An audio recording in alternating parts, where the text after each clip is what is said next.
Good morning and welcome to the May 17th Transportation Infrastructure and Planning Subcommittee. I will call the meeting to order. And our first, first our city attorney explains public comment. Thank you, Madam Chair. During citizen comment, members of the public may address the subcommittee for up to 3 minutes on issues of interest or concern to them. The Arizona meeting law permits subcommittee members to listen to the comments, but prohibits members from discussing or acting on matters presented. Thank you, Madam Chair. Thank you. And do we have our interpreter here today? Good morning, Madam Chair. This is Carmen. I will be providing interpretation services for our Spanish-speaking audience today. Could you give me a minute to introduce myself to them? Buenos días, soy Carmen Cota. Yo les voy a servir de intérprete esta mañana. Por favor, si van a comentar, hágalo y pause y deme la oportunidad de interpretar. Thank you, Madam Chair. Thank you. Next, order of business is called to public, and we'll start with our phone. Carmen Terrell? No? Okay, she's not on. In person, Christian Steiner Graves. Welcome. Thought it was going to be the end. Good morning, and thank you for allowing me to speak. I live in District 3, and I bought a house 14 months ago. It's flooded twice within 6 weeks last summer. I've been working with the city. They have a solution that may work, but no guarantees. It is going to take 2 to 5 years for that to come to fruition. My house will flood again.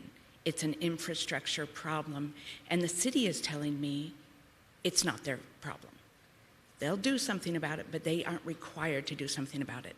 I want to know where the responsibility lies here, because I bought a house in good faith, not on a floodplain. I checked it out, and I am flooding repeatedly. In fact, the first flood, everyone's like, oh, you bought the flood house. Not a good feeling. My 85-year-old mother with Alzheimer's lives with me. It is a health and safety concern. I have pictures if you want to see them, and I just want someone to tell me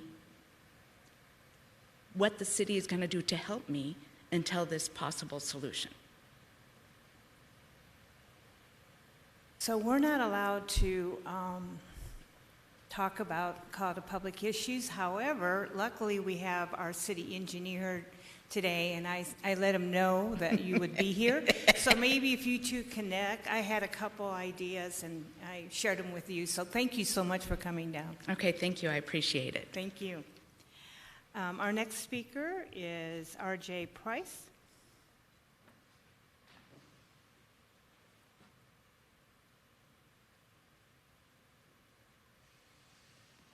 Good morning. My name is R.J. Price. I'm the Chief Growth Officer for Downtown Phoenix, Inc. I'm going to be very short and sweet this morning. I'm coming to the meeting with a fresh perspective, full of vigor and hope for our downtown's future. Our construction, I don't want to say nightmare, although that is used here and there. I'd rather say our progress has been going on for quite some time, but things are getting a lot better. Our intersections look clean, our streets look great, downtown is looking awesome. The one thing that I could see us improving now that construction is receding a little bit is some of our pedestrian safety at intersections. Our crosswalks are in disrepair. It's hard to see where the crosswalks start. That becomes a problem for vehicles seeing pedestrians and pedestrians making their way through our walkable and experiential downtown. One thing that I would like the subcommittee to consider going forward now that construction is beginning to lighten is the use of scrambles at intersections. This is something that Councilwoman Stark has been championing for quite some time, and we as an organization are very supportive of. Scrambles have been a proven and effective way to manage pedestrian activity at intersections and keep cars separate from pedestrians. We've seen them work extremely well in the ASU downtown area. There's a couple of them over there. The organization sees First Street in Washington Central, Washington, First Avenue, First Street, and Jefferson as critical intersections that have become busier and busier with pedestrian activity over the years as downtown has grown, especially in our nighttime economy. People getting out of garages and trying to make their way through downtown. Pedestrians aren't always seen, and I think the scramble technology could really help enhance our pedestrian experience and make our intersections safer. Thank you. Thank you. Again, we can't comment, but I think Councilwoman Pastor read your mind. You know, she'll make sure it's on the EDE subco, followed by, we'll talk about it in future agenda items. So thank you for your comments on that. The next speaker, Patrick McDaniel. Welcome.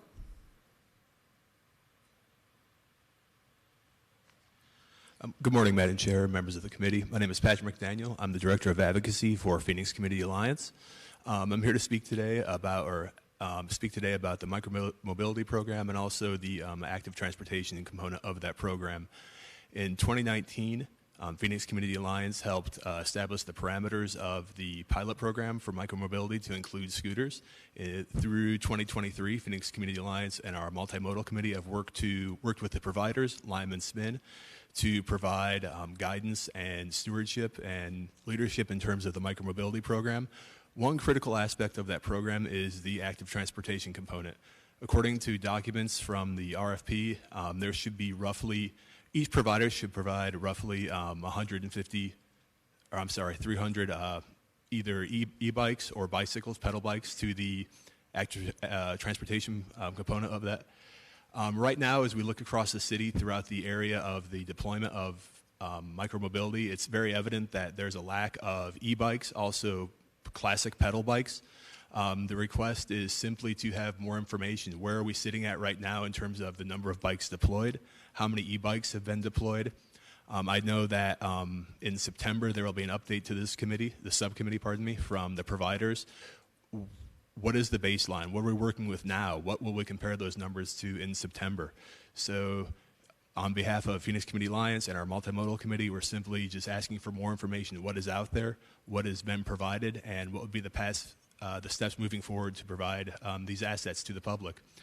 We know that providers are using a library system to currently check out pedal bikes to potential customers. That seems like an artificial barrier, somewhat of a prohibitive barrier to access for people that would wish to use those bikes. So we're simply asking that there be more information provided, updates as to the actual amount of assets deployed and when we'll reach the peak number of assets deployed. Thank you.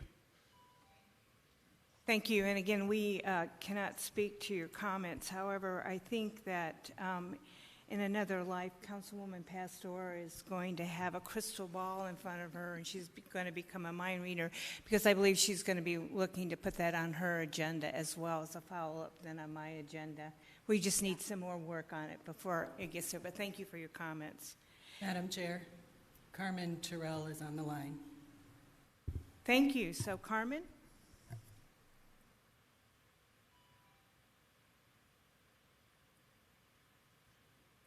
Hello, can you hear me?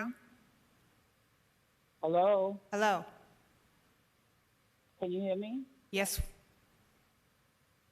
Okay, yeah, so I just want to say that, for this whole plan, because I went to a meeting last night, and someone suggested something about doing a fast speed service where, like, for example, the light rail. Instead of it being on ground like it is, like have it elevated up so that way people can get to wherever their destination is quicker. Because at the end of the day, when I look at what's going on right now, it's just, not only is it not safe for people, but a lot of businesses and residential areas just, they're going away and declining. And I just think that that's just not suitable. I feel like more money should be focused on that, as well as just to get better buses too, because they're pretty old. So, yeah, that's basically all that I have to say. Thank you for your time.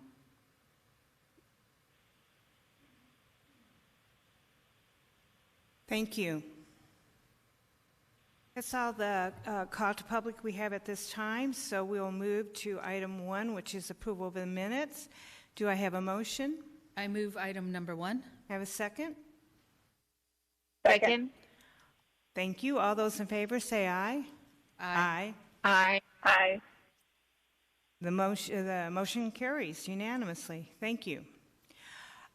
Next, we have several consent items, 2 through 8. We do have 2 speakers in support of item 5 and item 8. Do you still, it's on consent. We're going to hopefully vote yes. Do you still want to speak? Okay. Are you Daniel? No, Dave? Dave Jenkins? You're here for item 8, and then we'll do a motion after that.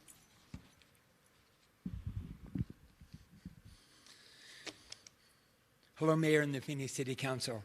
I'm Dave Brian Jenkins. I'm a District 4 resident in the fast-growing Carnation neighborhood, which is in the Melrose area. I appreciate the opportunity to speak with you today about an issue for your approval. I support amending the city code to establish the shared micromobility program. We are a growing city. We should allow for the permanent use of electric scooters on the public streets citywide. I want to thank the City of Phoenix for its partnership with the Carnation neighborhood to establish a safe bike lane on 3rd Avenue. We are looking forward to its completion. That shows support for micromobility. I can be part of Phoenix Traffic Solution. Many others like me can also join in. I use all kinds of transportation: car, rail, bus, bike, walk, and my new electric scooter. I live too far to bike to work and close enough to use my electric scooter to work. Think about it. That could be up to 520 work car trips taken off the road each year. We have not even counted the electric scooter trips to local businesses in the area. Please, for local transportation solutions, traffic solutions, and air quality solutions, I'm asking you to support the shared micromobility program. Thank you. Thank you. And we also had a speaker for item 5, Scott Johns. Is Scott here? He's not here. Okay. I am on the phone. Oh, I'm sorry. If you had any questions, I can answer. Okay. I don't think we do. So I am ready for a motion for the consent agenda items 2 through 8. I would like to make a motion, but I'd also like to make a comment. Sure, please do. Okay. On the micromobility in District 4, we will be having a meeting in June and a soft launch of micromobilities on the light rail corridor. So if you have any more comments, please join the meeting, and that way I get a sense of everything that's happening or what neighborhoods want to see and what I want to do, and roll out the soft launch. So that's just all I have to say. Perfect, thank you. So I have a motion. May I have a second? I will second. Second. Oh, sorry. Oh, there you go. I got a second. Okay, all in favor, please say aye. Aye. Aye. Aye. It passes unanimously. Thank you. We have several information items, items 9, 10, 11, and 12. Are there any questions on the info items? Okay, then let's move on to item 13, which is info and discussion, smart building automation systems. Yes, Madam Chair, this is an item that you requested be placed on the agenda for an update on what the city is doing for smart building automation systems. And here to present on this item are Public Works Director Joe Giudice, Deputy Public Works Director Chris Ewell, and Bob Fingerman. So I'll turn it over to Joe for the kickoff of the presentation. And I appreciate it, and you're right, I did put it on the agenda only because I had an electrician in my house, and he was talking about all these smart devices that I need to control my thermostat, to control the lights, and so I thought, and it really is a money-saving issue, and he said it costs a little bit more up front, but it really will save you money. And so I thought, I hope the city's doing the same thing, and that's why I asked for a brief presentation. Thank you. Thank you, Chairwoman, members of the subcommittee. Good morning.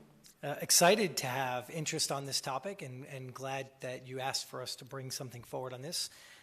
So joining me this morning are Chris Ewell, Assistant Public Works Director, Bob Fingerman, Acting Convention Center Director. We're going to share with you our kind of present state when it comes to building what we call building automation systems or smart building technology. You'll hear us talk about building automation systems, or we may slip out the acronym BAS, so you'll know what we're referring to. We'll also share with you some of the benefits of these technologies, as you've shared, as well as kind of where we see the future headed, because this is an area where we're seeing continued growth and investment and opportunities in the future. So with that, I'm going to turn it over to Chris.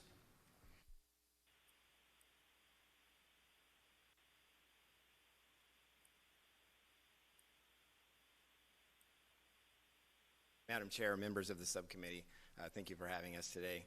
Essentially, building automation systems are kind of the brains behind larger buildings.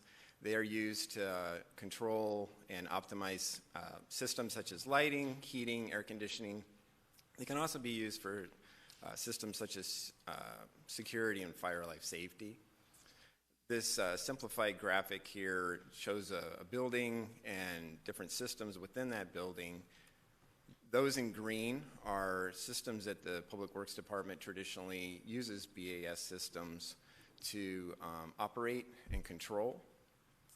Those in the yellow or orange and black are systems that we don't currently use BAS systems to manage. We do have other systems that we utilize for that, such as our security access control, as well as our fire alarm systems. And with that, I'll turn it over to Bob from Convention Center, who will tell you more about how they utilize BAS systems. Madam Chair, members of the subcommittee. Hello, Madam Chair, members of the subcommittee. Annually, the Phoenix Convention Center, Symphony Hall, and the Orpheum Theater welcomes hundreds of thousands of visitors and attendees through our doors. The types of events and activities can range from simple meetings and theatrical performances to larger-in-life fan fests, most notably the recent Super Bowl experience. The common thread among all of our venues is the public places their trust in our facilities to provide safe, secure, and comfortable environment. As the operator for several public assembly facilities within the downtown footprint, the Phoenix Convention Center Department relies heavily on our building automation systems to ensure that our operations are delivering on the promise of a safe and functional campus. We have several essential building automation systems, some of which are standalone platforms, while others are tethered together in how they function. On a normal day, these automated systems will monitor and/or communicate in a seamless manner. On an abnormal day, any one of these systems can report a potential concern that requires the attention of our operations staff. This can be a dirty air filter or rainwater that has seeped into the building, or a data room that has increased temperatures by a few degrees. In either case, our building automation systems, combined with our talented staff, are there to ensure our facilities are operating as intended and designed. Thank you.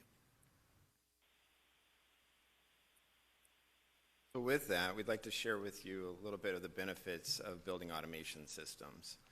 They can save up to 30% of energy costs, in particular, as compared to manual operations where you're manually changing thermostats, things like that. They can optimize the indoor air conditions comfort for occupants.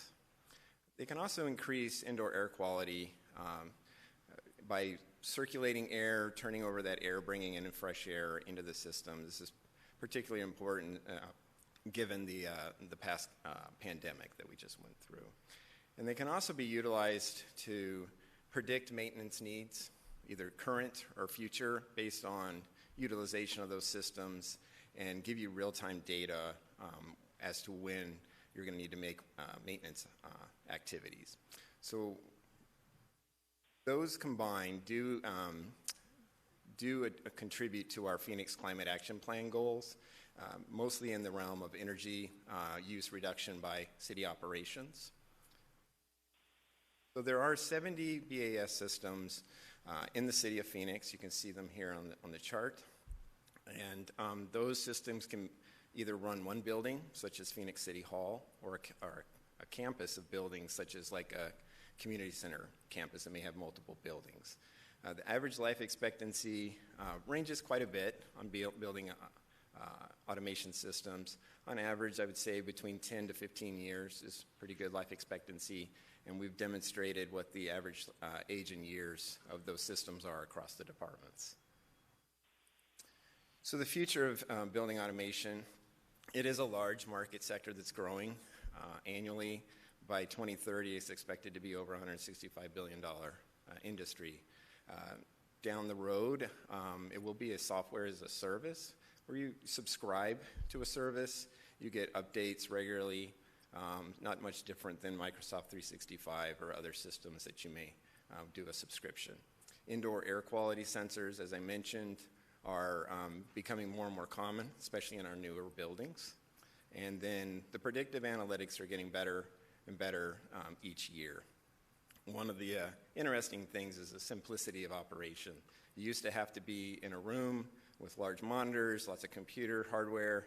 Some of these systems can be actually operated from their smartphone, as you're demonstrating, Madam Chair.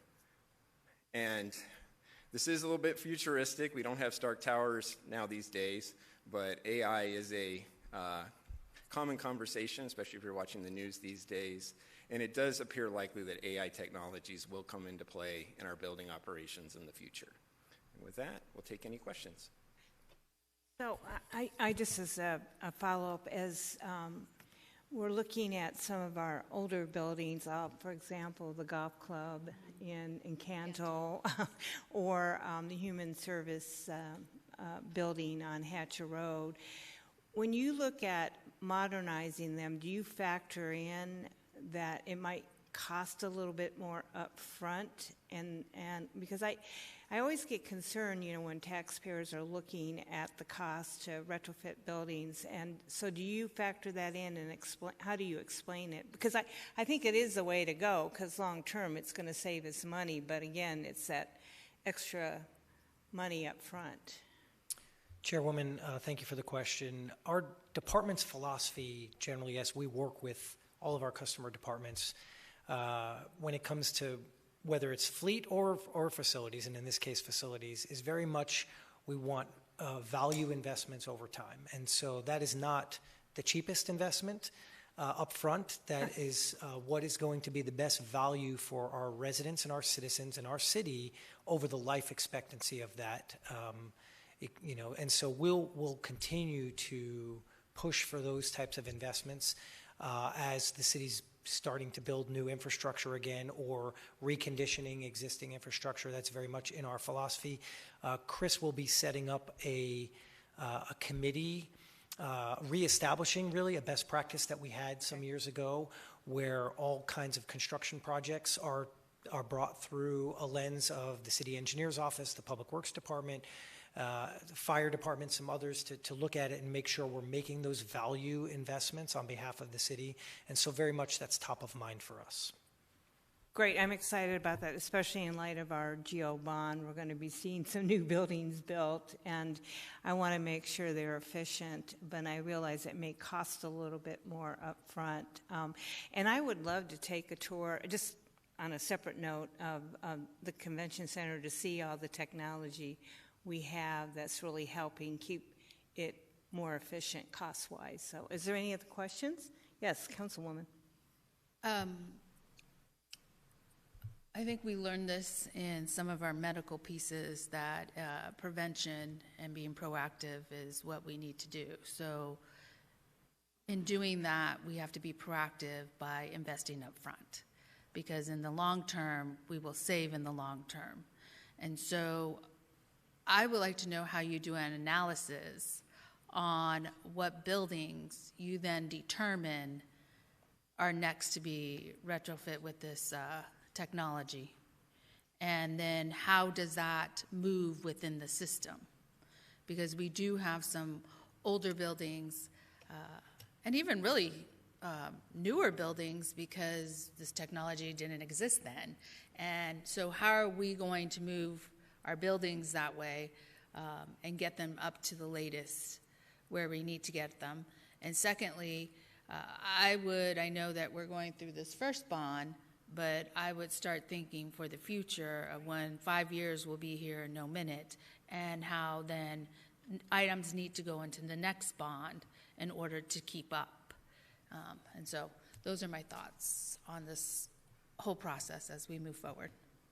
I'm not sure about AI yet. Not sure Big Brother's already here, but even more of controlling my home. So that's a totally another different subject. Chairwoman, Councilwoman Pastor, thank you. We will definitely work to maybe bring back a little more content for you. Love the idea of getting a tour of the convention center. The behind-the-scenes stuff at the convention center is so interesting and exciting. Their cooling system is amazing to check out. So there's a lot of great things to do.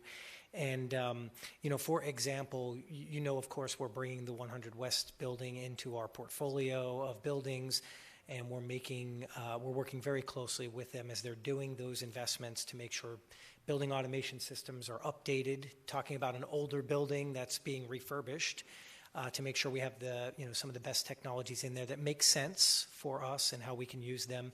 So those are definitely top of mind for us, and we will be able to bring back to you, our plan. We're already talking about the next bond program, because we did not get all of the things we as a department were hoping to get through in this bond program, but some investments in some of our older facilities in building automation systems was exactly some of the things we were hoping to be able to accomplish. Thank you.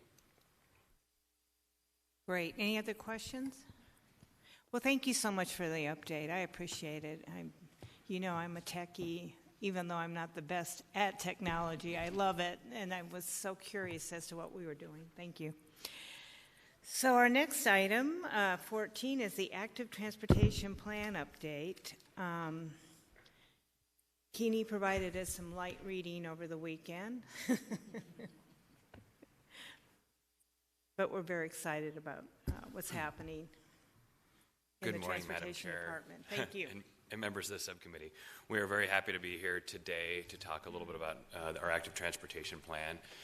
This is an item that is provided for discussion and potential action. If it moves out of this subcommittee, we anticipate having it on the City Council formal agenda for May 31st. With me this morning is Brianna Velez, our Assistant Street Transportation Director, and together we're going to go through this presentation. Before we kick off, I just wanted to recognize that this is an effort of a lot of our city staff, but also the community in developing this active transportation plan. We've been working on it for several years and has some very ambitious goals within it and taking us in a different direction when it comes to supporting active transportation across our city. So, there was a lot of community engagement through this as well. So, to start off, the active transportation plan really is a partnership first with the Maricopa Association of Governments. So, several years ago, we requested some funding from MAG to be able to help support the update of our 2014 Comprehensive Bicycle Master Plan, which was approved by Council back in 2014. The intent of that was to refresh our idea, because a lot of things have changed since 2014, but we also wanted to make sure we were expanding our bike lane network and also incorporating more than just bicycles into our active transportation plan, including walking and micromobility and other ways that people get around outside of their vehicles. So it was really intent to be able to be an evolution of our Comprehensive Bicycle Master Plan. So progress, we have not been sitting on our laurels since 2014. There's a lot of things that have happened. I would want to note some notable projects here that we've been able to complete over the last 8-9 years. The 3rd and 5th Avenue bicycle and pedestrian improvements that were done in the downtown area. We're in actually the process of construction on that, expansion of that north of McDowell right now. We also completed the 3rd Street Promenade project, which was from Garfield up to Indian School, repurposing a lane of travel in there to be able to enhance bicycling and active transportation along that corridor. And then also we have some east-west projects as well, not just north-south, with Oak Street providing some connectivity through our central core, and also Grand Canalscape, which is a 10-mile project that we went from I-17 all the way to the Tempe border. And we have more on the horizon as well, but these are just some of the ones we've been able to complete over that time. Furthermore, from a policy or kind of direction perspective, the passage of Transportation 2050 and 2015 kind of set the stage to be able to go beyond our comprehensive bicycle master plan with the goal of adding more than 1,000 new bike lane miles by 2050. We are on pace, actually ahead of the pace, to be able to exceed that number at this point in time, so we're ahead of the game on what we're supposed to put out annually. And then I'd also note that with the 1,000 bike lane miles that are in there, that actually is more than we identified in the original bicycle master plan. So now I'm going to turn it over to Brianna Velez to take you through the rest of the presentation. Thank you, Keeney. Good morning, Madam Chair and members of this subcommittee. As we kicked off the development of the Active Transportation Plan, the team really had three focus areas. One was to ensure strong public input through the various community engagement opportunities.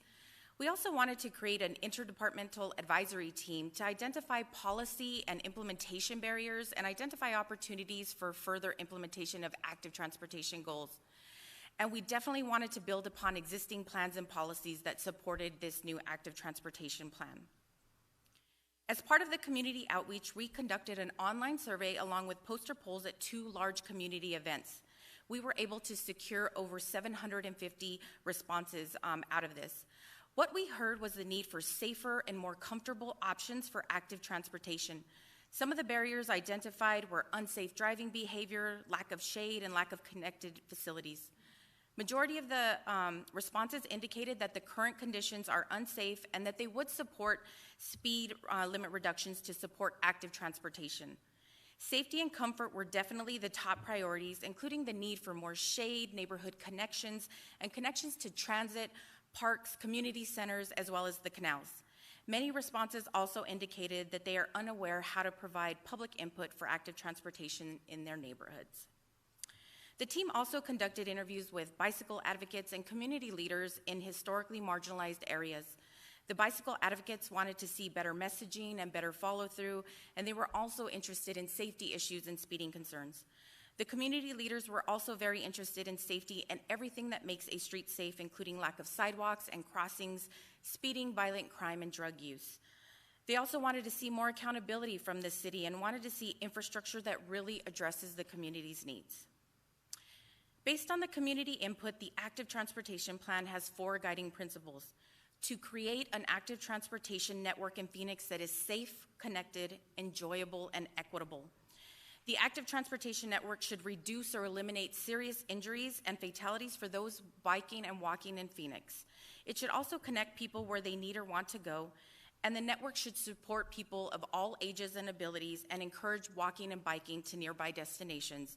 And it should also prioritize improvements for areas with the highest need and historically marginalized areas first. The Active Transportation Plan has 3 core elements: network development, policy updates, and design guidance. Each element is designed to work as part of the overall plan or as a standalone document. Network development recommendations are a key part of any active transportation plan. In the 2014 Bicycle Master Plan, these recommendations were a map of recommended routes. However, in this plan, the Community Active Transportation Network is recommended, which will guide staff to work directly with communities to plan and quickly implement active transportation networks. Through the Community Active Transportation Network program, we will work in 2 urban villages per year to hear from the community what connections they are interested in and to propose a network. The program will focus on proposing projects that can be quickly implemented within the next 2 years. We will also look at larger projects that can be future grant opportunities. Working at a smaller scale with a quicker implementation timeline allows us to be way more responsive to community needs. This program will use an equity-based approach as well to prioritize the urban villages. The policy recommendations are broken up into 8 objectives. The first 4 objectives are really focused on supporting those existing and upcoming plans, such as Complete Streets, the Climate Action Plan, the Vision Zero Road Safety Action Plan, and the update to the general plan. The second 4 objectives are focused on updates to city policies and procedures to ensure the alignment and support with the 4 principles of this plan: safe, connected, enjoyable, and equitable. Each recommended policy change is categorized as a short-term, mid-term, or long-term goal to provide a timeline for implementation. The design guidance section will be a great reference tool for staff, consultants, and even developers interested in designing better streets for active transportation. It provides information on how to apply national best practices in Phoenix, but does not mandate any designs. It also provides guidance on how to select the best bicycle facility types based on overall street context. And with that, I'll turn it over to Keeney. So, Madam Chair, members of the subcommittee, the action requested today is for the Transportation, Infrastructure, and Planning Subcommittee to recommend City Council approval of the Street Transportation Department's active transportation plan. With that, we'll answer any questions. Thank you. And actually, we do have one speaker. I'll let him go first, and then I'll take any questions. So, Dan Penton? Mr. Penton, good morning. Morning. Thank you, Madam. Thank you, Madam Chair, members of the subcommittee. I appreciate the opportunity to speak with you this morning. As a bicyclist and bike advocate in the community, one of the biggest problems that we notice is hazardous obstructions of the bike lanes, whether it be by vehicles, moving trucks, delivery trucks, whatever. Primarily downtown, also in school zones during drop-off and pickup times. When there's people parked in the bike lanes, or there's obstructions or any type of thing that would cause bicyclists have to go out into the main line of traffic, that's contrary to Vision Zero. So that's creating an unsafe network right there.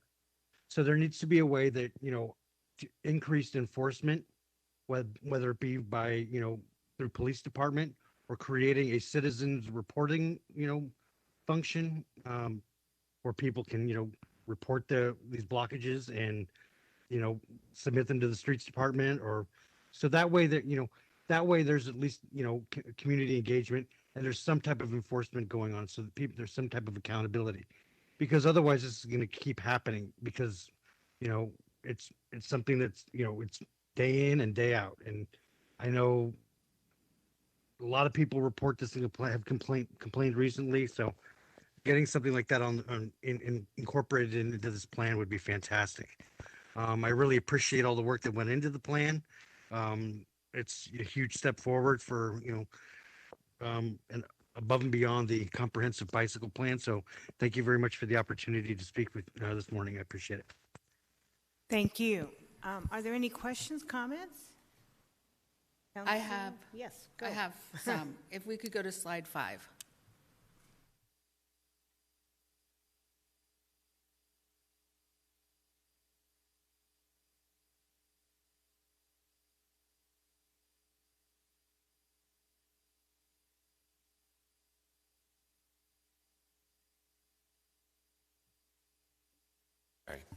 If we look at the outreach online survey and some of the aspects,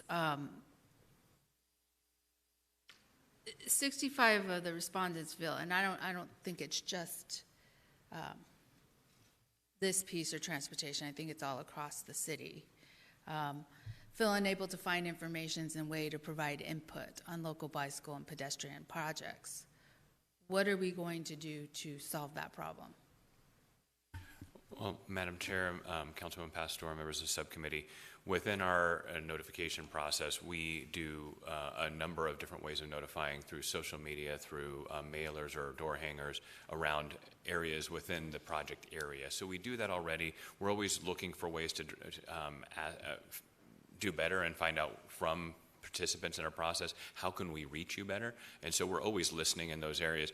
I think we're trying everything we can, from obviously having hybrid meetings or virtual meetings to be able to allow people to participate in those, but making sure we get the notification out as much as possible. Appreciate that, but that's what we do now, and so the response is 65%, and so somehow as a collective we have to figure this out. And I'm just not talking here. I'm talking about a number of other items that I am in the middle of right now and seeing kind of ways we can connect people in a way that then they respond. And I'm also seeing it in my participatory budgeting and how do I then go back and connect with the community so that they engage in surveys. So I think it's a bigger, larger conversation across the city. The other piece was 71% of biking feel unsafe. This has been a huge topic as you attended a central corridor meeting, and that was one of the topics. I traveled, and I don't know if it's the best example, but when I traveled to DC, and as I was watching their coordination of bikes and traffic and road diets and how they move traffic, there was during that time a big pushback from some of the drivers because of what they have done now have created gridlock. And so there's some pushback on it. But what I witnessed and watched on a safety side was that the cycle track or the bicyclists were in the interior of where the sidewalk was, and then there was a buffer. It wasn't the cones, but there's a buffer. And then what happened is right out there is where then cars were able to park. So it wasn't interfering in their bike lane, and cars were still able, delivery trucks and everything were still able then to come in and come out of the occupation of the business. So I wonder if we can look at that and maybe look at the design of it to see if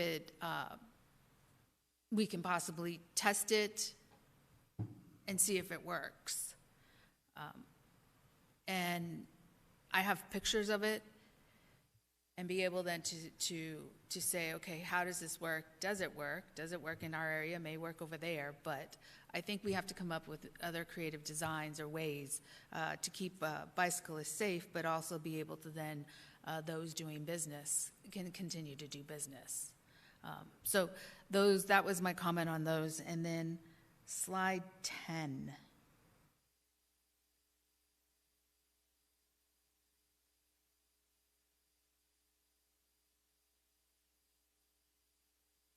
These recommendations, how does that go into play with the TOD and the WU code? Because as you were at the meeting, Keeney, you heard loud and clear, we all heard loud and clear, that we make these recommendations and we do these plans, but then there's no, I don't know what term, there's no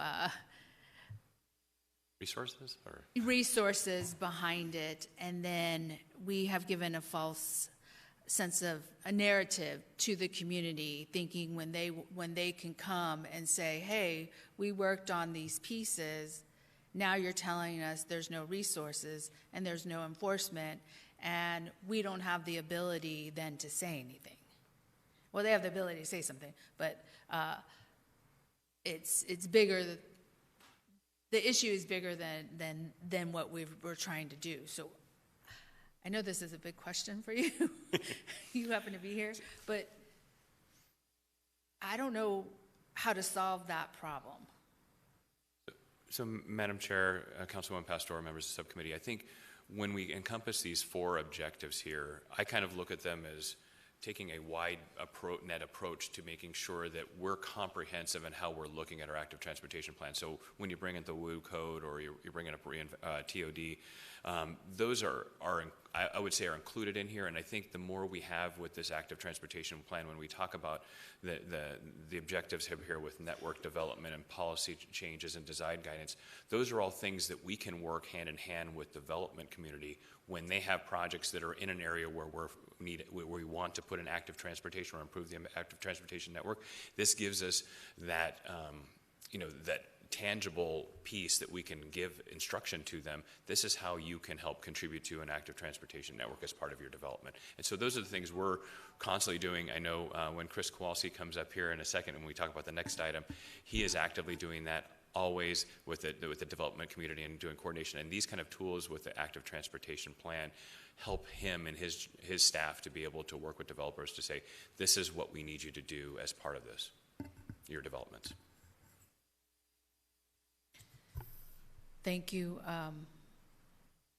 One of the dynamics that we'll be, I don't know where we're going to end up on the TOD, but one of the dynamics that I would say and central is that we do recommend this to the developers, but they have the ability to build however they want to build because they have the authority or the zoning. And so this is where I say there's like a sense of false hope for our neighborhoods or neighbors because of these dynamics. But those are just my comments. I see Alan now rushing up here. I was going to say, Alan has arrived to talk about the zoning aspect. Thank you, Madam Chair and Councilman Pastor. That's an excellent question. And as we do planning throughout the city in any of the departments, there are the process you go through in a planning exercise is working with the community and the council to come up with the things that you are striving to implement and do. And there are always resource challenges and limits in whatever planning area you're talking about to achieve some of those goals and desires. And so I would say that where the city is really working hard on is making sure that where there's overlap between the different departments in bringing those discussions together so that we can actively work on various items, whether it's the TOD plans, active transportation, the climate adaptation, all of those elements that are working together to try and address some of these much more significant issues are things that require a lot of coordination and work to do, but they happen in an incremental fashion throughout the various aspects, whether it's the city being able to devote some resources in city projects, whether it's the private sector being able to do some things. So I recognize that it's a valid concern of some folks within our your constituency that wants to see things implemented more right away and wants to say that, well, your plan says this and therefore everything should happen. But in an economy like ours that is very focused on private sector investment, we don't control all of those aspects. The government has a window to it, and the private sector controls much more of how they wish to develop projects. And so if they come talk to you about rezoning cases, then we have more ability to enact things and require them to address things. But if they have by right zoning that allows them to build by right, we can't stop them or change them from doing any of that without the city buying a lawsuit under Proposition 207 if that change the city's requesting diminishes the value of their land use rights. And that's just a state law that we have to deal with. It's a real challenge. Thank you. Any other comments? Councilwoman O'Brien. Madam Chair? Oh. Yes, Hello? please, go ahead. Can you guys hear me? Yeah. Councilwoman Guardo. Thank you. Yeah, sorry. Thank you. Kini, I just had a couple of questions. I know that on the presentation, it talks about that we're going to exceed our goal in terms of how many bike lanes we're going to be doing throughout the city. And you talked about marginalized areas. Can you talk a little bit more? What do you mean by that, and what areas are you talking about? Madam Chair, Councilwoman Guardado, and members of the subcommittee, related to that and going out to our village planning committees and having that conversation with them about how to build out their bike networks and their active transportation networks. As part of the one of the four pillars of this active transportation plan is equity. And so we are working through a draft. We don't have a finalized VPC list, which ones are going to be going first, but our intent is to be able to make sure that equity is part of how we go out there. We're not just going to start in one area and then move out from there. We're going to make sure we're tackling all of these as best we can with a focus on engaging our public, but also making sure in those communities where they don't have as many transportation options, that we have a chance to be able to get out there and talk with them. Of course, as Councilwoman Pastor noted, the engagement of those communities is going to be very key and critical to developing those plans. So that would be our intent as we go through this process, is to be able to make sure we have the right approach to be able to get the right folks in the community engaged, but be able to make sure we're hitting different communities to be able to make sure we're being fair and equitable across providing active transportation facilities. Thank you for that. And then, just because in District 5, at least in West Phoenix, we have, as you're very aware, we have a couple of upcoming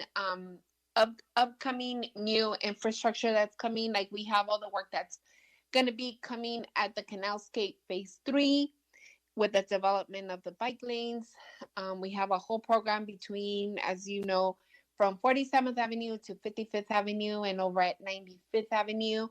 So I want to make sure that we are, looking to making sure that we include these areas in West Phoenix, because these are areas that we're already doing a lot of work. We're putting a lot of shade. We're putting up speed humps. And then I also agree in terms of how do we make these bike lanes safe. I know that in downtown, we've actually put in buffers in some of these streets. And I would like for us to also look at some of the more active streets, especially in areas in West Phoenix where we can actually implement some of these buffers. I know you and I have talked about this in some of the areas. I know we did like a big survey in District 5, and my team was very involved, and we got a huge response.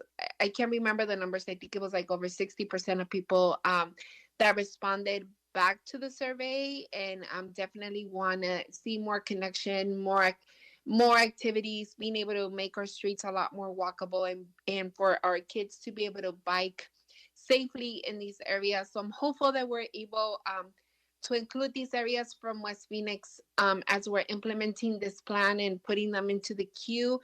And then also, as we are talking about the villages, I also want to make sure that we're including Maryville and Alhambra villages, because we're doing so much work in these areas that we figured a way, like you said, make it equitable, and making sure that these villages also get prioritized. Because I think, rightfully so, we've done a lot of work.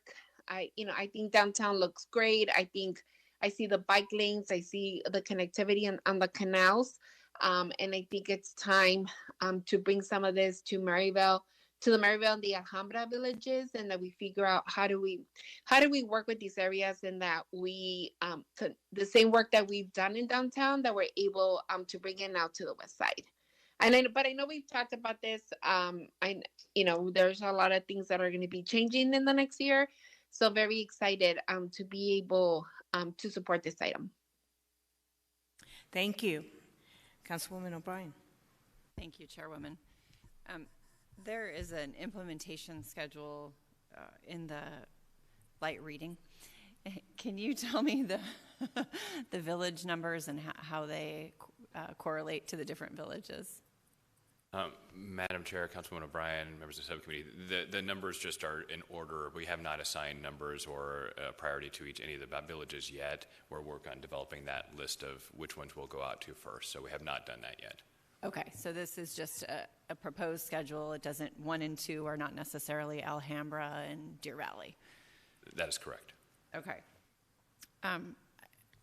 This is exciting. Having just returned from DC and used micromobility for the first time, and rode in some of the protected lanes in the middle of all the traffic, was a little interesting, but very exciting to get around, especially when it was a little bit hotter. I look forward to these. It's, as you know, having public support and input, getting the community feedback is really important. To me, just having bike lanes to have bike lanes, or having something to have it, doesn't make sense. I want to make sure that we're doing it purposefully and that it's helpful to our community members. I'm excited to support this item and appreciate all the hard work that you all have done on this. Thanks. Thank you, and I too thank you for all your hard work on this, and I'm glad that you decided to incorporate walking in the plan, because I'm not a biker anymore. I'm too old. I like to walk though, and I will tell you, when you get on major streets, it is a little scary walking, especially 7th Street when people are going 50, 55. I know the speed limit is 40, but, you know, realistically, they're going faster. So I am very thrilled that you incorporated that. It looks like you got a lot of comments, too, on the pedestrian components as well. So thank you. Are there any other questions? Can I get a motion? I move item 14, active transportation plan update. Second. Thank you. All in favor say aye. Aye. Aye. It passes unanimously. Thank you. Shane, he's going to talk about our street planning and design guideline manual. This is just an update to the manual, correct? Correct, Madam Chair. Madam Chair, members of the subcommittee, another piece of light reading. Yeah, thank you for all the light reading. Yeah, we're doing our part, so keep you up late at night reading this. You're correct that this is an update. Our last street planning and design guidelines manual was from 2009. So this is our first update in 14 years. And as you can imagine, our city has changed greatly over the last 14 years, and there's been a lot of plans that have been adopted and passed. And we get a lot of questions, especially from some of the subcommittee members, about how are we incorporating some of these plans, or how are we able to have flexibility in how we design our roadways, and how do we provide that guidance to not just ourselves, but also the consultant community and the development community. And this update to the manual is really a key to that, to be able to provide that consistent information out there to the community. And can I just, as a question, it may be in the presentation, but part of doing these design manuals, you work with other cities throughout the valley, right, through MAG. So a lot of the guidelines really are valley-wide or county-wide, correct? So. Yes, Madam Chair, correct. And we'll see that in the presentation. You'll see how we're trying to make sure those match and are cohesive. So I guess I should introduce Chris Kowalski, our Deputy Street Transportation Director of our Development Coordination Team, and he's going to take you through the presentation. He's been living and breathing this for several years. Thank you, Kitty. Madam Chair, subcommittee members, I appreciate the opportunity here to present to you the street planning design guidelines. Just for a little bit of background information, the last time the city updated these guidelines was back in 2009. So quite a bit of time has occurred over that period of time where the manual really does need to be updated and so forth. So one of the big issues that we were trying to do is streamline it, make it more user-friendly. The current manual has about 12 chapters. What we were looking to do is take that down to something more usable, 9 chapters. And the way that we are really doing that, and I found a successful way in doing that, is kind of what you talked about, Madam Chair, really referencing other appropriate guidelines, state, federal guidelines. Rather than reiterating those again in our guidelines, right, we're looking to reference those in the electronic version. They'll have hyperlinks, really providing that ease of use for designers, architects, developers, and so forth to know exactly where they need to be designing and under whose codes and ordinances and requirements. The other thing is, since 2009, we've adopted a lot of policies and plans. And so some of those being the Complete Streets Design Guidelines. One of the ones that we have really found a lot of success in adopting is the Green Infrastructure Handbook. And so we're excited for that to be able to interact with our design guidelines. So we have more bioswales, LID details, curb cuts, things of that nature that really touch on a lot of the goals in our last presentation. Can I just insert right here that if Thelda Williams was still on the council, she would thank you for consolidating. Yes. She used to always talk about plans here, plans there, so thank you. Absolutely, thank you. One of the key ways it can be consolidated was through improved graphics and pictures. A picture tells 1,000 words, right? And so one of the things, the examples here you'll see on the PowerPoint presentation is, prior to this diagram would have been illustrated through text. And now through this picture, it's very clear, it's concise to the architect, to the engineer, exactly what the intent is and what needs to be designed. Kind of reflecting back on the stormwater qualities vision, right, for green infrastructure. Same thing. We have LID details for bioswales, for curb cuts, things of that nature that are also created in this document to give that picture of what the intent is. So just talking about the timeline of where we are today, we worked with the Development Advisory Board Technical Subcommittee. We started in September. We worked with them for 3 months. In December of last year, we were able to acquire DAB Technical Subcommittee approval. And I would like to note that we were able to address and incorporate all of the comments of the DAB Technical Subcommittee into the manual. From there, we took it to formal Development Advisory Board over a 2-month period and worked with that group as well and garnered their approval in February of this year. And that brings us to today. Transportation Infrastructure and Planning Subcommittee approval or recommendation for us to be able to proceed forward with the guidelines for formal City Council adoption in June. So just a little bit of a recap of the enhancements, right? Trying to align the design guidelines with local and federal requirements, trying to streamline those guidelines, and so it's very clear and concise of where developers, architects, engineers need to go for the appropriate information. To be able to incorporate current city policies and guidelines that have been adopted since 2009, make sure those are aligned, as well as remove excessive text, right? Provide exhibits, pictures, images to really make it more of an enjoyable experience and be able to be used by our constituents and stakeholders. So with that, we are requesting the Transportation Infrastructure and Planning Subcommittee for City Council approval of the Street Planning and Design Guideline Manual. And Madam Chair and committee members would be happy to address any questions. Thank you. Are there any questions? Sounds like you did your work then. Chairwoman, just real quick. Yeah. Yes. And I apologize if I missed it. Is there a place in here where it talks about all of the different plans that you've incorporated into the guidelines? I apologize. Correct. Yes, Councilwoman O'Brien. In the very beginning, it will have there is a complete context of all of the associated manuals and design manuals that information was taken from. Yes, okay, and in the very back, there will be an appendix as well that will provide you all of the applicable design guidelines that it incorporates. Wonderful. And I'm going to thank you because there's a date on it. I can't tell you how many city plans that I went to read, and I could not find any kind of date, so I had no idea when it was started or when it got updated.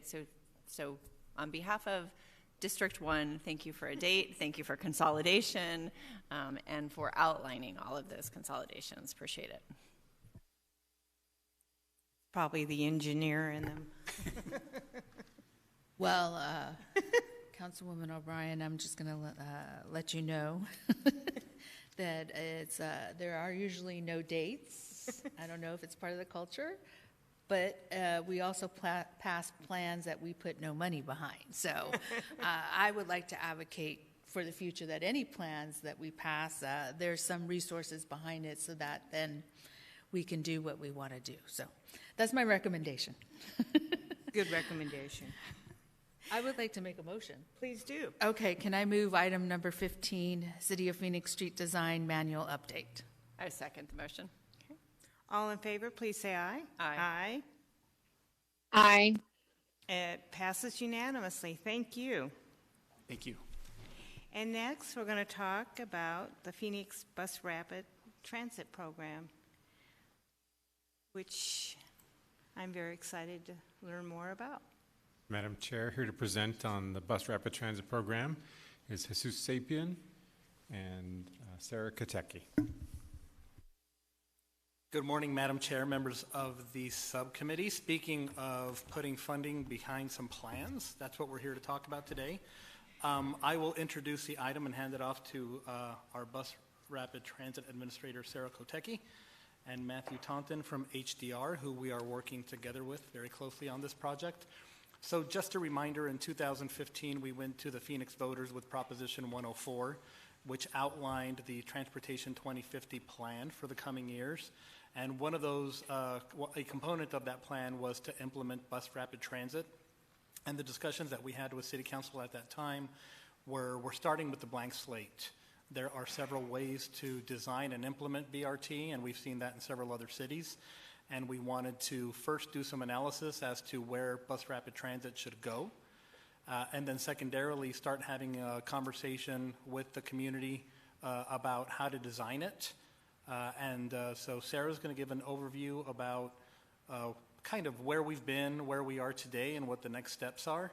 And I will tell you that one of the focuses over the next few years is going to be engaging the community, especially on the residential and business owner aspect along the corridor, because as Marcus Coleman, our light rail administrator, likes to say, we want to do this project with the community, not to the community, and we want to do it right, and we want to take our time. So with that, I'll hand it off to Sarah, who has a lovely presentation for us, and then we'll take questions. Thank you. Thank you, Jesus. Madam Chair, members of the subcommittee, thank you for this opportunity to provide a brief update on the BRT program and also ask for requests for additional funds. A little bit about where we've been in 2015. Phoenix voters approved Proposition 104, creating the 35-year street and transit plan known as Transportation 2050 or T2050. And BRT was identified as a key component of T2050 to expand our high-capacity transit network.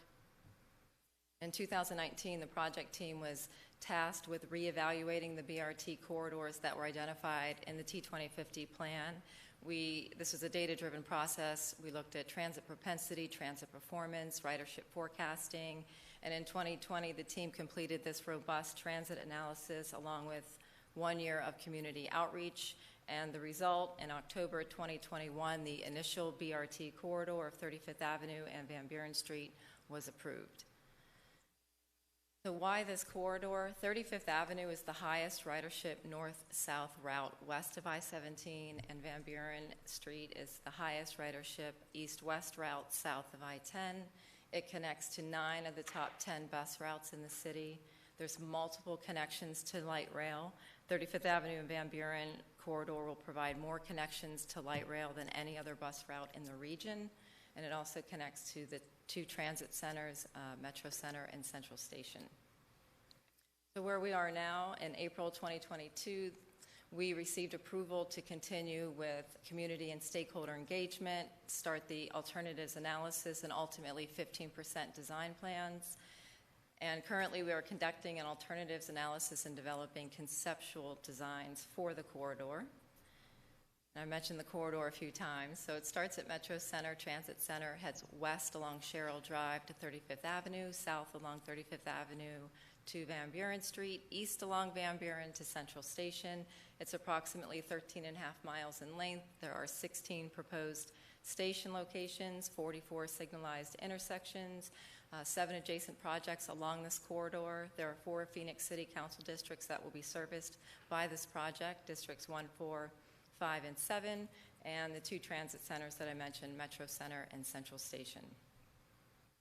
Here's an overview of our program schedule. In 2020 through 2022, we focused on the initial transit analysis, approval of the corridor, and approval to begin corridor planning. And that's where we are now in the detailed corridor planning phase. And our focus is the alternatives analysis, 15% design, station planning, preliminary right-of-way impacts, traffic analysis. And then we're going to move into the final design where we will procure final design plans, refine the corridor, refine the right-of-way, design and purchase buses. And then the last phase is construction, station development, traffic signal improvements. We'll test the vehicles. And throughout all of these phases, we will have continued robust community and stakeholder engagement.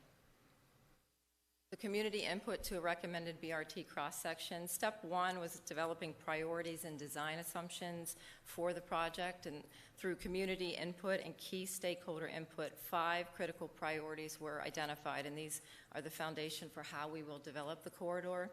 These 5 priorities include develop a showcase BRT corridor, support meaningful and equitable community engagement, collaborate with concurrent projects, improve travel times and reliability, and provide safe and accessible multimodal connections. The second step, this is where we are here in steps 2 and 3, we identified potential BRT cross-sections and developed criteria in which we were going to evaluate those options. And we came up with a couple cross-sections just to get the conversation started with the community. In March and April, we We're in step 3. We held online and in-person meetings. We went out to the community to obtain input and share information. And then step 4, we're going to evaluate the benefits and impacts of refined cross-sections. And then step 5, we'll go back out to the community, hold meetings, to seek input for ultimately a recommendation to move forward in step 6 to bring to the City Council for review and action. So a little bit of background for HDR's contract. It was an agreement was a 3-year base term with a 1 3-year option. The original 3-year base term amount was valued at a not to exceed $3 million. The city exercised the 3-year option last year in March of 2022, so that extended the contract an additional 3 years. That would bring us through March of 2025, and we did not need additional funding at that time. And HDR has done a wonderful job in delivering the city's original scope under budget, and therefore we were able to extend the budget past the original 3 years. And that $3 million was really intended for those initial 3 years, and technically we're in year 4 of a 6-year contract. And our forecast to reach the current budget's limit is this summer, 2023. And this request is for the approval of $5.5 million to continue the scope and community outreach through March of 2025.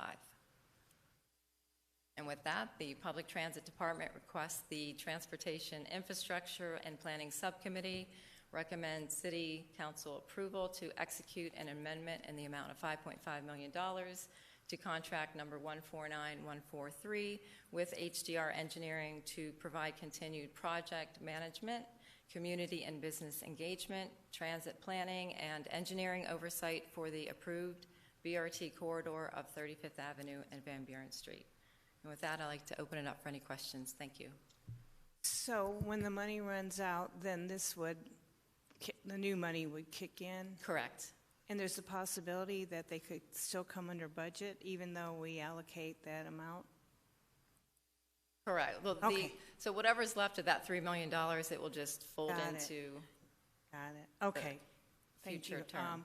Yeah, I'm very excited about Bus Rapid Transit. I had a chance to see how it operates when I was in Seattle, so I think this is exciting, and it sounds like you really have involved the constituents out there. I know it runs through 1 and 4 and 5 and 7, so you guys may have some thoughts.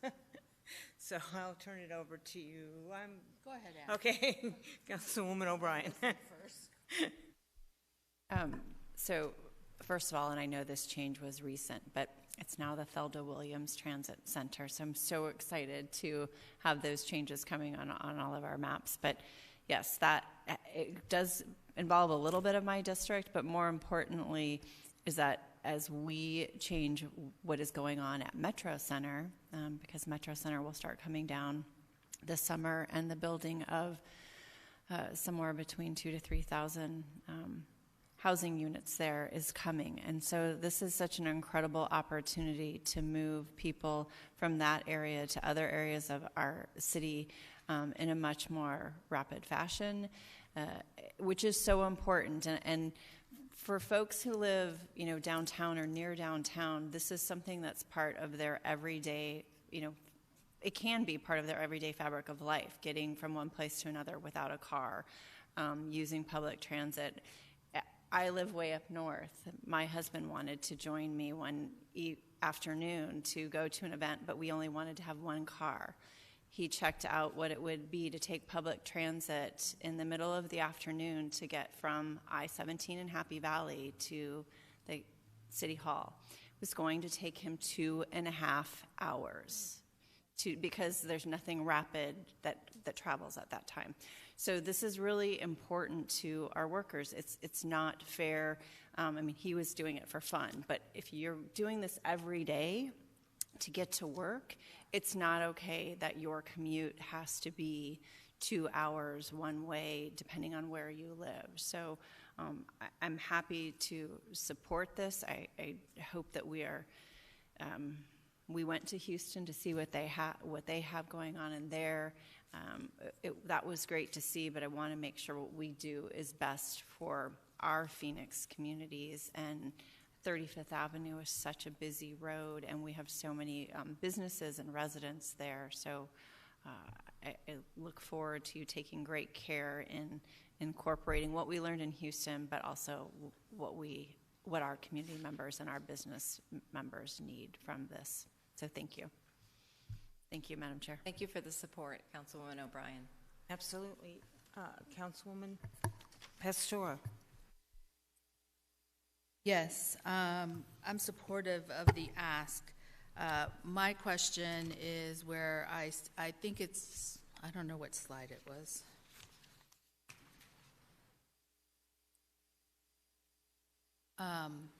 It's not in here. 7, it might be 7. Yeah. 7, my most concern is community input. And after looking and studying what the documents that I received, and looking and studying at how many people clicked onto that particular survey or website, and the first click of the first page of the website is high, but that if you look at after that, it's like in the 1%, 6% participated. This area, what we're trying to do in the areas that we're trying to do it is highly populated by businesses and small businesses and homes on 35th Avenue. So I want to know how much of this money is going to be dedicated to community input and resources to that area to be able to get our numbers to where they need to get to. I'm not really sure what the goal is. I don't know if we want to get a 51%. I don't know, and that's probably another numbers thing that I think about and look at. What is our goal, the team goal of how many people want to participate, and where do we want to get to?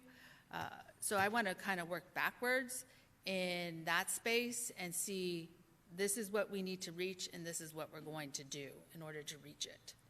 I have a BRT meeting tonight with community leaders, and I will let you know what their concerns are, but they have concerns.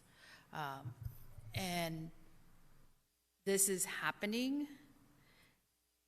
and we have to get everybody to understand why this is good for their community, and an understanding of then what are we going to do. And I know it's 5 years out, but they're asking the questions. What's going to happen when it starts and our businesses are, and the streets are in disarray? How are we going to continue our businesses? So these questions for me are very important to be answered now. And I know it's the future, but now we're communicating now to the community. So BRT is definitely needed in that area, and is definite. 35th is very highly populated, and it doesn't matter what time. Goes through a school and crosses the freeway, and that whole space is dense. So I think as a collective, and there is 4 districts that are crossing through this, that we as a collective, and each area is different in how we communicate, but have a plan on how we're communicating. So I just want to know how much of this money is going to be dedicated to community input. So, Madam Chair, I'll hand it off to the team, but I just want to make some comments first. Thank you for your input. We have definitely talked about that, about what we need to do basically to augment stakeholder outreach, both on the residential and the community, the business owner side. We know that that needs to happen. Some of this outreach did occur during the pandemic. We got good information at the different phases from an online version, but we know that we want more. I don't know if we've set a particular percentage of the residents that we want to hit. I will just tell you, we want as much input as we can get. Everything that we've done has been in English and Spanish. We've done everything from geofenced Facebook ads. We've done billboards. We've literally knocked on the doors of all the businesses along this corridor, but we want more input because we know that the percentage isn't as high as we'd like to see it. But you're right, we're starting with a blank slate and we want to build this right. And some of what we do will be guided by what we end up building. And that's the part where we want to hear from the public. What are the trade-offs? What are you willing to allow us to do versus what are we just going to come in and do anyway? We want the community to know that we want their input on the design of this, because there are some trade-offs. If we do lanes of travel, versus lanes for bus travel and traffic, do we have to take any right-of-way? We don't know that yet. What other amenities are we going to build along this corridor? That has yet to be decided. The other thing that we've been very clear on is this will not be as, I'll call it, intrusive as light rail construction. Yes, there will be activity in some construction, but we don't have to do things like utility relocation and things like that. So it won't be as intrusive, but we know that that's one of the concerns that we need to alleviate, if it is coming up. We also know that there's some communities that are probably going to be a little harder to reach that we need to up our game. Monolingual Spanish, schools, mobile home parks, and the like. We want to, literally go to their front door and hear them. So that's what we want to do over the next 2 years is augment our outreach. And with that, I'll hand it off to the team so they can speak more in detail of what we've talked about so far. Thank you, Jesus. And Madam Chair, Councilwoman Pastor, members of the subcommittee, to answer that question specifically regarding the budget, a little bit more than half of that budget will be dedicated for robust community education and engagement and business outreach. And I'll just reiterate what Jesus said about ultimately our goal is to reach every single resident property owner along 35th Avenue and Van Buren corridor. We want to hear from everyone that will be impacted, and so we can serve their needs as well as the community as a whole. I have one question. When we went to Houston, the BRT example, is that the example we would be doing? Madam Chair, members of the subcommittee, no, not exactly like that. Again, we're starting with a blank slate. Sarah mentioned some of the guiding principles that the community laid out, and we've had discussions with what we call the executive leadership committees, where we've involved your teams in those discussions. I think the advantage that Houston had was they had a lot of land to work with. You may remember they had extremely wide sidewalks on each side. We don't have that luxury here. We have to build within the constraints of 35th Avenue today. The other thing is Houston is very different in their development. Ours, I would call it a little more structured and linear rather. So we will, do our best to live within our means, but one of the things that we've seen, and Sarah gets tired of me sending her links because every time a BRT article pops up in my newsfeed, I share it with her. And one of the things that we've seen is BRT projects in cities across the U.S., as well as the world, because this is something that we see in other countries. Everyone's built very different. And I think the advantage that we have in terms of starting with a clean slate is that we can build according to what our built infrastructure looks like today, plus what does the community tell us they want. We may take some aspects of the Houston project, but their layout is very different. Plus, they were a little more constrained to the downtown area. Ours is going to be more residential in nature. Okay, so what cities would you be looking at? Like, what examples would you be looking at in what cities? Madam Chair, Councilwoman Pastor, members of the subcommittee, there are fundamental principles for guiding BRT design, and some of those are enhanced stations, real-time information, buses that are designed for BRT. You can have doors on both sides, advanced fare payment. So those fundamental principles will be implemented in the Phoenix BRT. Where our focus is right now is the alignment. Will it be center running? Will it be side running?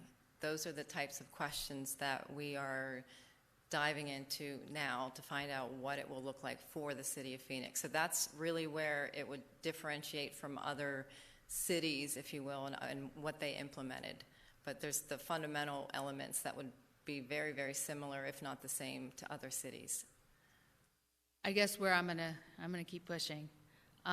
What cities with those principles are you looking at that we could possibly go see, or get a group of community people to go see, feel, and touch and understand what it will be happening in their community? So some of the cities within the United States, we have Cincinnati, Indianapolis, Albuquerque. The reason that we selected Houston back in December, it's the 4th largest city in the United States. It had a dedicated running BRT, which is in alignment with one of our core principles, which is a showcase BRT for the city of Phoenix. But there are other cities, and again, I mentioned Cincinnati, Indianapolis, Albuquerque, Omaha just opened up a system. So those are some other cities, but we can certainly look into that further, Councilwoman Pastor. Are you done? I apologize. Because Councilwoman Pastor's questions made me think that other cities having it is wonderful, but I think what's important for me is to dive in to understand what are our true goals and objectives, because we have an incredible bus system that stops quite frequently along, let's say, 35th Avenue or 19th Avenue, some of those more highly used routes. What I don't want us to get, for me, rapid is the important word in this system. And so in communicating with the community, it's important to hear what they want, but I also think it's important for us to set the goal of what our objective is, and that it shouldn't take us that long time to get from Metro Center, or from the Theldon Williams Transit Center to somewhere along 35th Avenue or Van Buren. And so I think that's a conversation for us, but with our community members, because although, I don't know, Cincinnati and Omaha and Indianapolis all might be wonderful, but I don't know that they built it with the same objectives we have in mind. And I know that when we were in Houston, one of the big conversations was, is it down the center? Is it on the outer lanes?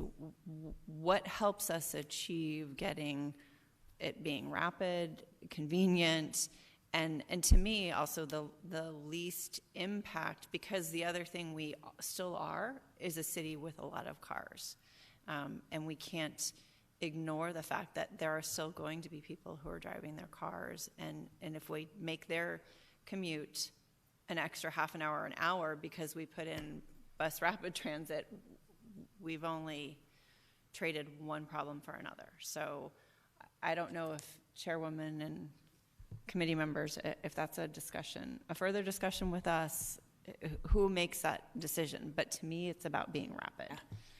No, and that's not a bad idea. When I was in Seattle, it was in the infancy stages, and actually one of the lines that I noticed, on the weekends, it turned into parking for the neighborhoods. So they used it as a multi-purpose. So there probably are examples out there. Now, it's been a while since I've been in Seattle, so it may have evolved.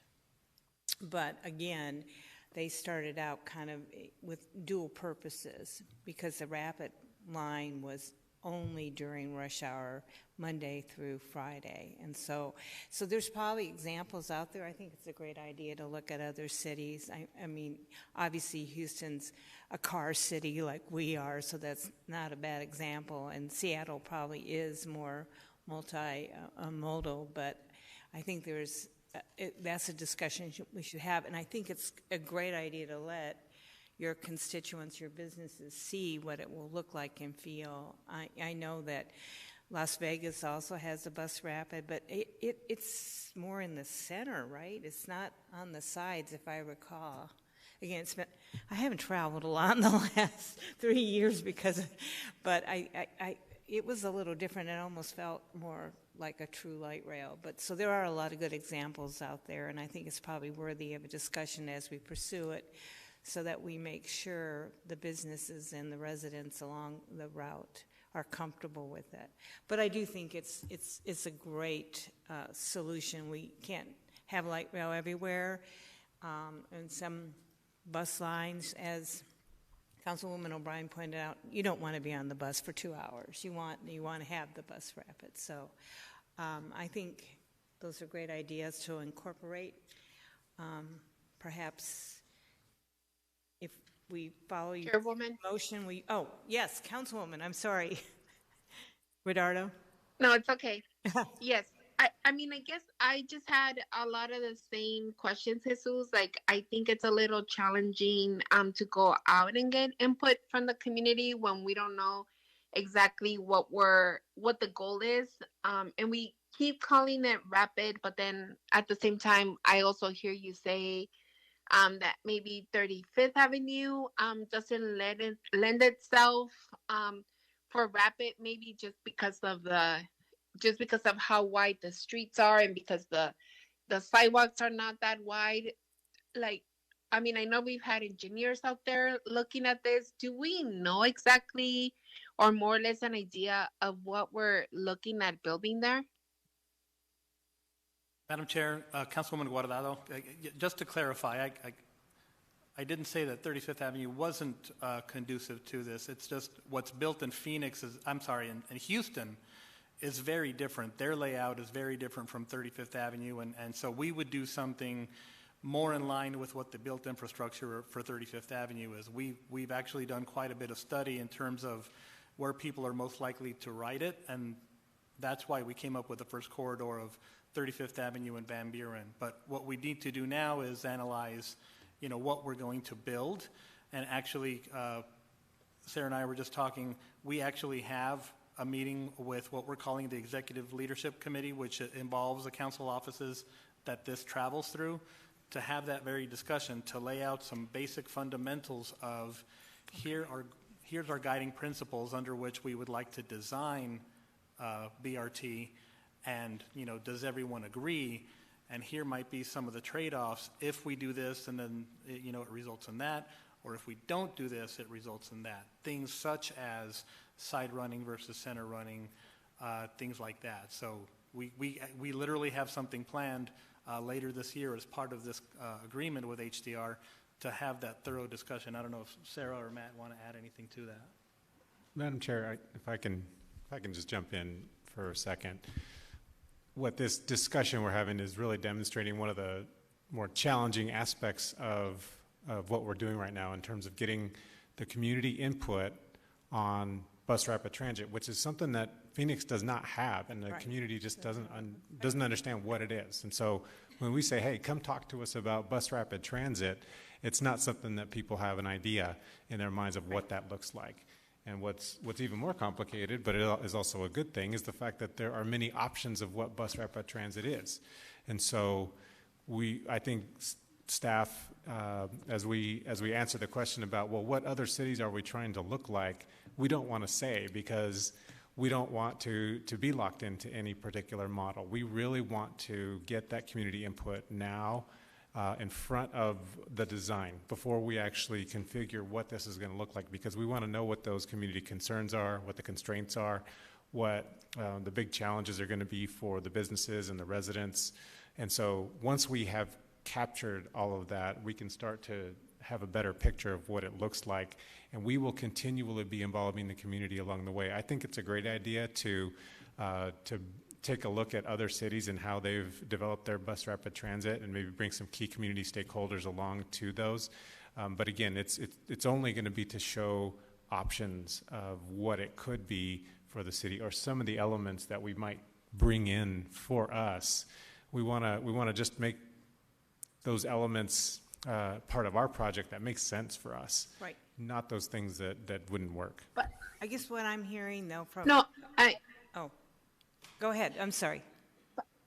Yeah. No, but I understand that, Mario, but you don't want to get out there and get feedback from the community tell you, this is a way, because I'm sure, especially the people that are more involved, like the businesses, they're doing their own research and they're thinking about what they would like to see on 35th Avenue. And you don't want to put us and yourself in a position where, the community, especially the businesses, come out and say, this is what we want. And then you turn around and tell them, well, actually, we can't do that.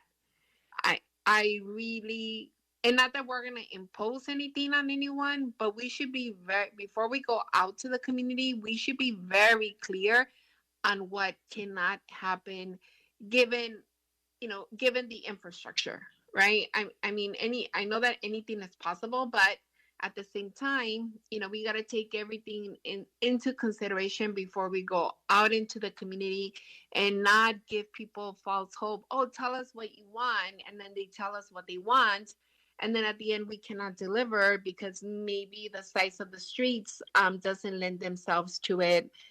And, and then it starts this infighting between the people that have cars and the people that don't have cars, the businesses. I just really think we need to put more structure behind this in terms of what can actually be feasible and what we can actually do, and have these discussions, with the council offices that are affected by this. Because up until today, I didn't understand, what type of BRT we were talking about, and now understand it a little bit more. But I think it is important to have those conversations with us, like, because at least for, like, in District 5, I know we're going to have to be very heavily involved in getting out to the community because, I think staff does a lot of great things, but the one thing staff doesn't know how to do is do the reaching out to the community.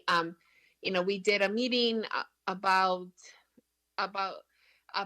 transportation a few weeks ago or a few months ago, and 4 people showed up, and then my staff had to get involved to redo that meeting again, and then we had about 40 people showing up. So we're going to have to be very hands-on, and I rather have us understand what we can do and what we cannot do before we go out to folks and tell them, oh, tell us what you want, and then we tell people no, if that makes sense. Like, I rather us understand what is possible and what's not possible.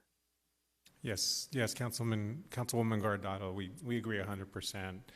One of the things that we at our community meetings that we've tried to do is show different options specifically for 35th Avenue, given the constraints on that corridor.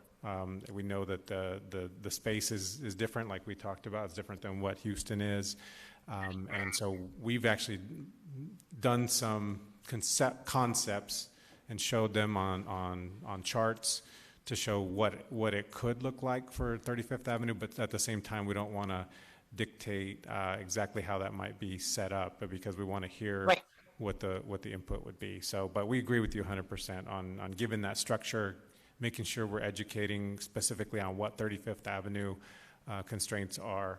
And I don't know if there's anything you would add to that, Jesus or Sarah. Thank you, Mario. I was just going to add that this is a very iterative process. So what we showed the public back in March and April were for the very first time, were 2 extreme cross sections. We call them bookends, essentially, with a minimum and a maximum right-of-way impact and what that could look like. Again, just to get that conversation started, to start talking about the trade-offs, which really focus on right-of-way acquisition, the number of travel lanes, the impact of travel lanes.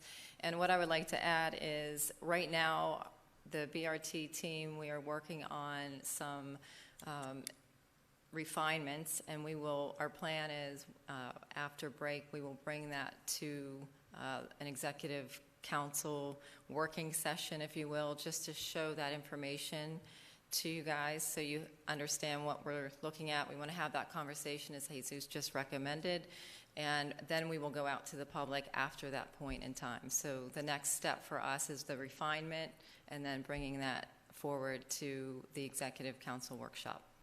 So, but what I'm also hearing is that through that process, you need to have the discussion with the council members. So, before you start looking at examples, get their input.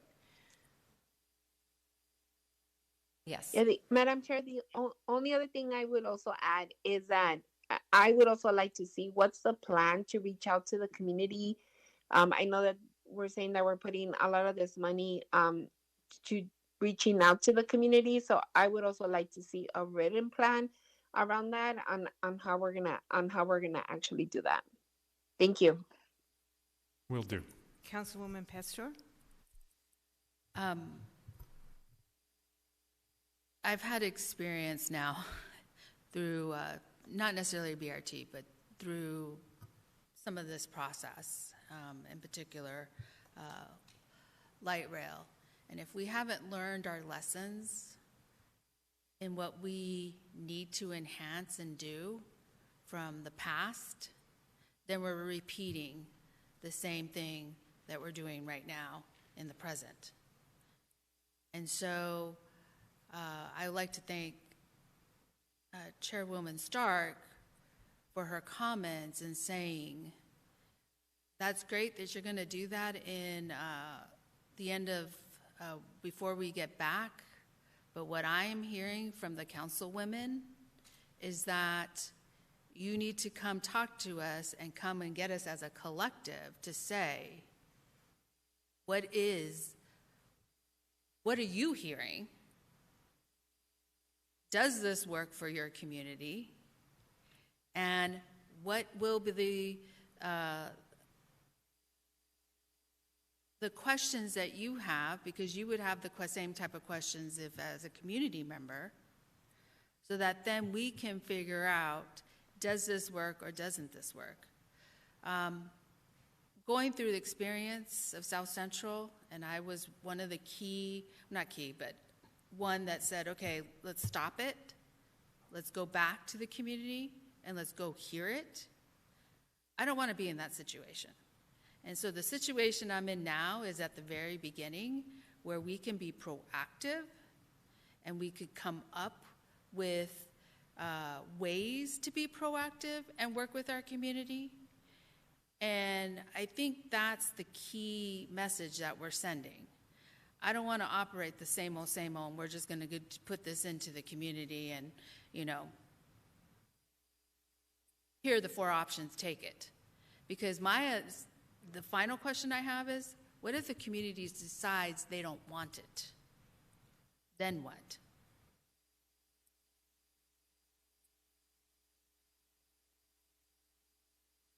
That's a question that would need to be before the council, because at this point our direction is to move forward, but we would need to come back and talk to the council about that community input and share that.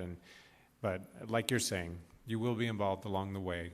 We're going to make sure that those discussions are happening as we do our community outreach and develop those things that we're going to be presenting to them, so that we can get that community input and have those discussions as we go. Thank you for the feedback. You want me to make a motion? All right, yeah, so I think we need a motion. You may want to make sure you include what talks about project management, community and business engagement, maybe adding council. Okay. I would like to move Phoenix Bus Rapid Transit Program Plan and to add or include including council in these discussions. Second. All right. All in favor say aye. Aye. Aye. It unanimously carries. Thank you. Thank you for your presentation. Next on the agenda is call to the public, and I don't think we have any additions. And then future agenda items. So under future agenda items, we're going to add scrambles. We're going to start at EDE and talk a little bit about how it impacts the downtown area. And then I think Keeney will bring some examples and give us an idea of what it's going to look like. I know we have 2 scrambles already on the ASU campus off of Taylor, and maybe he can give us a report on how well those have worked or how well they may not have worked. So if we can add that. Then I'd like to have a discussion on grates. And I know it probably impacts some districts more than others, the ones that have washes, but I had the opportunity to walk a wash with some of my constituents along Greenway, and they want to talk about grates. And I know we've been doing a trial. I know that District 1, 7, and 2 are also interested, so I don't know if there's anything in 4, but I'm sure I can find something. okay, I'm sure you can. So, okay. So we can add that.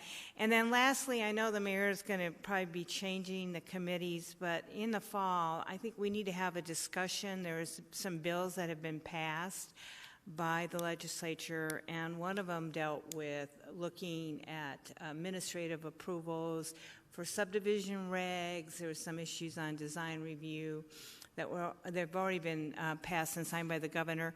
And so I guess my question is a timeline. Do we have to go in and change our regulations, or can we just do some kind of resolution that encompasses everything that the legislature passed and the governor signed? I don't want us to end up with a 1487, so I know we're probably going to have to do it. So is there a way we could expedite it? And that's probably more of a legal question, so with the help of the planning. Thank you. Are there any other future items? I have 2. Okay. I would like to talk about the micromobility in June. Okay. And then I don't know if we incorporate it with our the soft piece in District 4 on the light rail. I don't know how. Well, I'll talk to you off. Okay. But I would like to include the micromobility piece. Okay. And then the other question is on the Valley Metro side. We've been talking about timing of the signals in downtown and timing them correctly and making sure the way the traffic flow goes. So Okay. I don't know if I bring it up in my subcommittee and then push it over here, or so we can talk about it. Okay. Thank you. Any others? I just have a point of personal privilege, ma'am. Sure. And he's left already, but I believe today was Joe's last subcommittee with us, as he is retiring, so maybe he could listen to this later, but want to thank him for his years of service to Phoenix and wish him well in retirement. So thank you for all he's done. It's been a pleasure to work with him. I know I've been on the council just a short time, but have enjoyed very much working with him. Thank you, Chairwoman.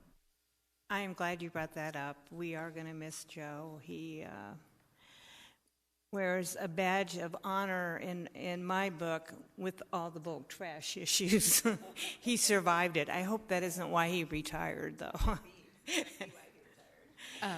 Anything else? I would like to thank Joe. Joe was present and very proactive with me on dealing with some dynamics in the neighborhoods when we were starting to move, or we moved trash to the front, and had some prickly constituents that were very prickly and not very nice to staff. And so I want to apologize for them, and I'm willing to take on that prickliness.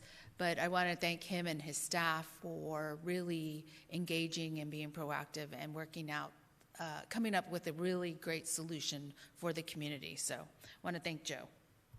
Great. So I think with that, we are adjourned. Thank you.